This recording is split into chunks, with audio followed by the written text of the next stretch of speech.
আজকে রেসিপির জন্য আলুর চুকলাগুলো ভালো করে পরিষ্কার করে ধুমো ধুমো করে কেটে নিলাম। আর এখানে আছে কাঁচামরিচগুলো ফালি করে নিলাম, আর রসুন আর আদাগুলো শিলবাটায় বেটে নিলাম। আর এখানে আছে মটরশুঁটি 100 গ্রামের 200 গ্রামের উপর হবে নিয়ে নিলাম। আর এখানে পেঁয়াজগুলো ভালো করে কুচিয়ে নিলাম, আর টমেটোগুলো ফালি ফালি করে লম্বা লম্বি করে কেটে নিলাম।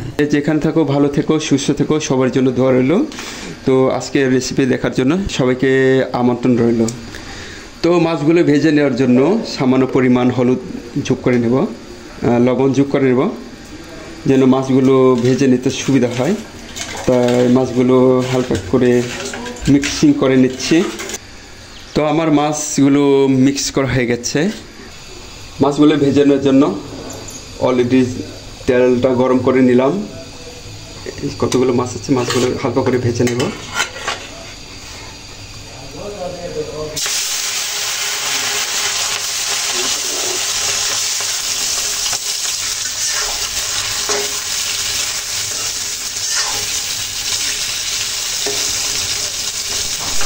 ভাটা মাছগুলো 5 মিনিট সময় নিয়ে ভেজে নিলাম।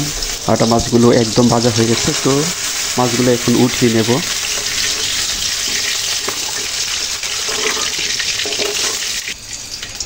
তো মাছগুলো ভেজে নিলাম। এরপর কুচিয়ে রাখা পেঁয়াজগুলো যোগ করে নেব।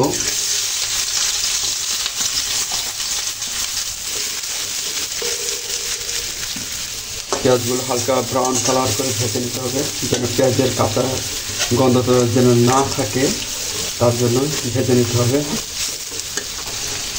রসুনগুলো হালকা ব্রাউন কালার করে ভেজে নিলাম। এরপর যোগ করে নেব রসুন আদা পেস্ট। তো রসুন আদা পেস্টগুলো যোগ করে নিলাম, ভালো করে নেড়ে চেড়ে দেব।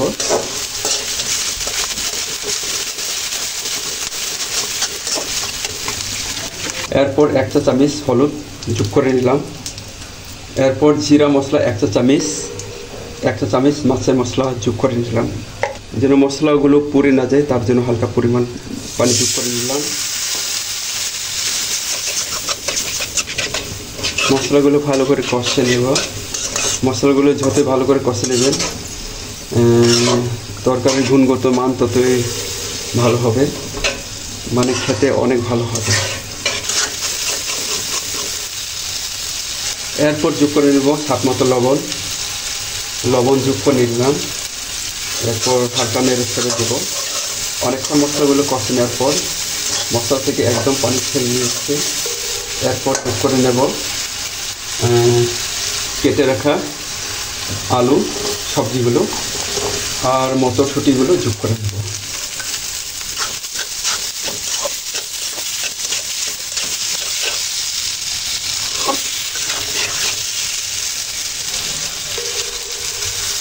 হালকা পানি যোগ করে নিলাম, এতে সবজিগুলো কষাতে সুবিধা হবে, কড়াই তলায় লেগে যাবে না, এই কারণে হালকা পানি যোগ করে নিলাম। ঢাকনা দিয়ে হালকা রেখে দেব।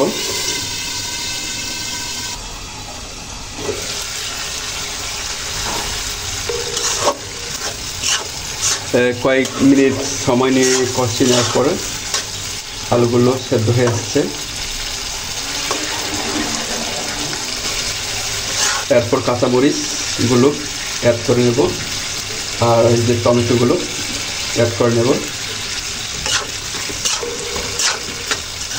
ভালো করে নেড়ে চেড়ে দিতে হবে, যেন মশলার সাথে সবজিগুলো লেগে থাকে। ভালো করে মিক্স করে নিলাম।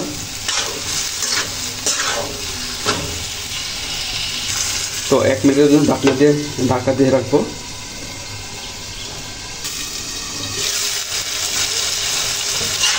তো 1 মিনিট পর চলে আসলাম।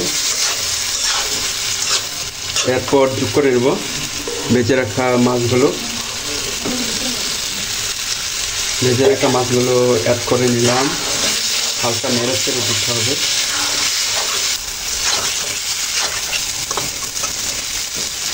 এরপর হালকা পানি যোগ করে নেব।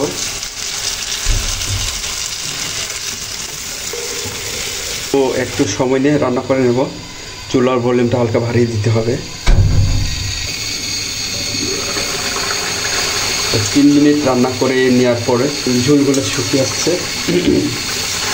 তো যে যেখান থেকে দেখছো লাইক দিয়ে দেখে নিও, লাইক দিলে ভিডিও করার আগ্রহ জাগে। তো আজকের রেসিপি যদি আপনার কাছে ভালো মনে হয় তো বন্ধুদের কাছে শেয়ার করে দিও। তো ভিডিওটা কেমন হয়েছে তা জানিয়ে কমেন্ট করে দিও। তো আপনি যদি আমার এই চ্যানেল নতুন হয়ে থাকেন অবশ্যই সাবস্ক্রাইব করে দিও। আর আপনি যদি ফেসবুকে দেখে থাকেন তো ফলো দিয়ে নিও।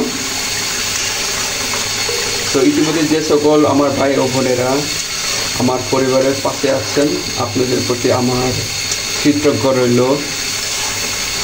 তো আমার এই ঝোলগুলো শুকিয়ে আসছে।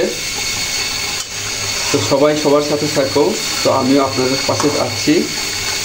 তো আপনারাও আমার পাশে থাকবেন ইনশাল্লাহ, আমিও আছি আপনাদের পাশে। তো আজকের আমার এই রেসিপি একদম রেডি। এই ধনে পাতাগুলো এইভাবে ছড়িয়ে ছিটিয়ে দেবো।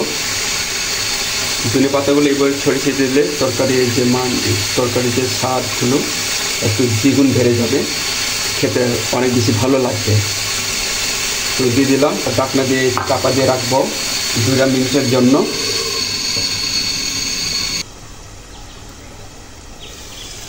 তো আজকে আমার এই বোনা রেসিপি পরিবেশন করার জন্য একদম রেডি। তো পরবর্তী রেসিপি দেখার জন্য সবাইকে আমন্ত্রণ রইল। তো আজকে এখানেই সমাপ্তি। আল্লাহ হাফেজ। সবাই ভালো থাকবেন, সুস্থ থাকবেন।